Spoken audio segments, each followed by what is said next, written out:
நம்ம நீ பார்க்க போற இந்த லேப்டாப் பத்தின ஒரு முக்கியமான இன்ஃபர்மேஷன் தான். இது Lenovo E4 2 finger கவர்மெண்ட்ல கொடுத்த லேப்டாப். நிறையவே இந்த லேப்டாப் வச்சிருப்பீங்க.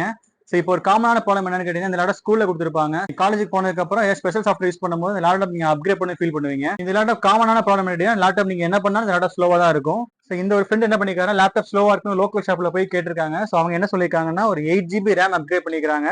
அதே மாதிரி SSD அப்கிரேட் பண்ணிக்கிறாங்க. ஸோ இதுவே வந்து பாத்தீங்கன்னா 5000 rupees வந்துருச்சு. பட் இதுல பியூட்டி என்னன்னு கேட்டீங்கன்னா, இதை அப்கிரேட் பண்ணதுக்கு அப்புறம் கூட லேப்டாப் ஸ்லோவா தான் இருக்குது.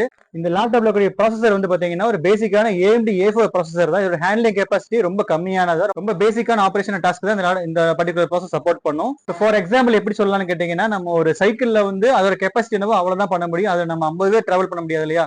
சேம் எக்ஸாக்ட்லி தான். இதுல முக்கியமான காரணம் என்னன்னு கேட்டீங்கன்னா, இந்த மதர் போர்டு வந்து ரொம்ப ரிலேபிளான போர்டு கிடையாது. இந்த ப்ராசஸரோட பேரே வந்து பாத்தீங்கன்னா டிக்கிங் டைம் பாம் தான். ஸோ இந்த பர்டிகுலர் போர்டு வந்து ரொம்ப ரிலேபிளான போர்டு கிடையாது. ஸோ ஜென்ரலா நீங்க RAM அப்கிரேட் பண்ணி ரொம்ப செலவு பண்ணி அப்கிரேட் பண்ணாதீங்க. சானிட்டரி விஷயம் மெயின்டைன் பண்ணிக்கோங்க.